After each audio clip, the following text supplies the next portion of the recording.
আপনারা যারা বাংলাদেশে থেকে বাংলাদেশের স্বার্থের জন্য ভারত বিরোধী কথা বলে থাকেন, আমি আপনাদেরকে বলতেছি আর ভারত বিরোধী কথা বলা যাবে না। কেন ভারত বিরোধী কথা বলা যাবে না? কারণ আপনি বাংলাদেশে থেকে বাংলাদেশের স্বার্থের জন্য যদি ভারত বিরোধী কথা বলে থাকেন, তাহলে দেখা গেছে কি আপনি ওসমান হাদি ভাইয়ের মতো খুন হতে পারেন। আজকে দেখেন ওসমান হাদি ভাইয়ের একটা চাঞ্চল্যকর তথ্য কিন্তু সামনে চলে আসছে। এই যে দেখেন, ভারতের কলকাতার একটা সময় যিনি মুখ্যমন্ত্রী ছিলেন, আমি মমতা ব্যানার্জির কথা বলতেছি, মমতা ব্যানার্জি কিন্তু আজকে একটা বিষয় ফাঁস করে দিছে। তিনি বলছেন যে বাংলাদেশে যে ওসমান হাদিকে খুন করা হয়েছিল না, ওসমান হাদিকে খুন করার পরে বাংলাদেশি এই খুনি যখন ভারতের মেঘালয় সীমান্ত দিয়ে ভারতে প্রবেশ করে, অর্থাৎ পশ্চিম বাংলায় প্রবেশ করে, অমিত শাহ ভারতের স্বরাষ্ট্রমন্ত্রী, যিনি একটা সময় বাংলাদেশের যে জনগণকে উইফুকার সাথে তুলনা করছে, সে অমিত শাহ কী করছে, আপনার কলকাতা যিনি মুখ্যমন্ত্রী মমতা ব্যানার্জির কাছে ফোন করছে। মমতা ব্যানার্জির কাছে ফোন করে বলছে যে বাংলাদেশ থেকে একজন লোককে খুন করে একজন খুনি আপনার ভারতে প্রবেশ করতেছে মেঘালয় রাজ্য দিয়ে, আপনার কলকাতার পুলিশ যেন ওদেরকে গ্রেপ্তার না করে। কিন্তু এতদিন পর্যন্ত সেটা বলে নাই। কে বলে নাই? মমতা ব্যানার্জি বলে নাই। এখন যেহেতু মমতা ব্যানার্জি ক্ষমতা থেকে চলে গেছে, ঠিক মমতা ব্যানার্জি কিন্তু এই কথাগুলো গতকালকে সাংবাদিক সম্মেলনে বলছে।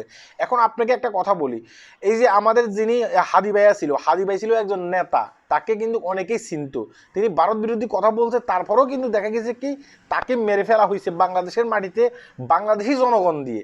এখন আপনার মতো আমার মতো একজন সাধারণ মানুষকে যদি মেরে রাস্তার পাশে শোয়াই থাকে, সে খুনিকে তো আর ভারতে যেতে হবে না, সে বাংলাদেশে বসবাস করতে পারবে।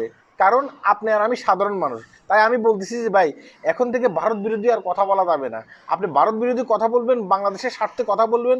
বাংলাদেশে থাকাই কিন্তু ভারতীয় দেখা গেছে কি কিছু কিছু মোদির সন্তানেরা আছে, তারাই কিন্তু আপনার দেখা গেছে কি হত্যা করার জন্য ব্যস্ত থাকবে, আপনাকে হত্যা করার জন্য বসে থাকবে। এই যে দেখেন কয়েকদিন আগে ভারতের পশ্চিম বাংলায় দেখা গেছে কি মমতাকে হটিয়ে দেখেন যে শুভেন্দু অধিকারী আসছে, তখন বাংলাদেশ থেকে অনেকে কিন্তু শুভেন্দু অধিকারীকে অভিনন্দন জানিয়েছে।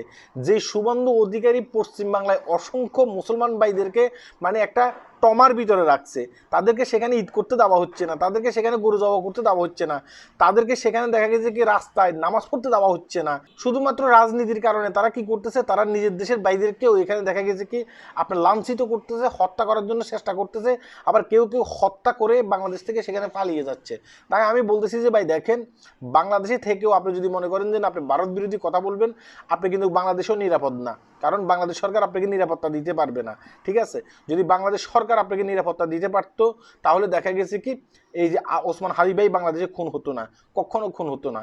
আমি শুধুমাত্র এখন যিনি বর্তমানে বাংলাদেশ সরকার আছে, আমি ওনার কথা বলতেছি না। কোনো বাংলাদেশ সরকারই কিন্তু আপনাকে বাংলাদেশে নিরাপত্তা দিতে পারবে না।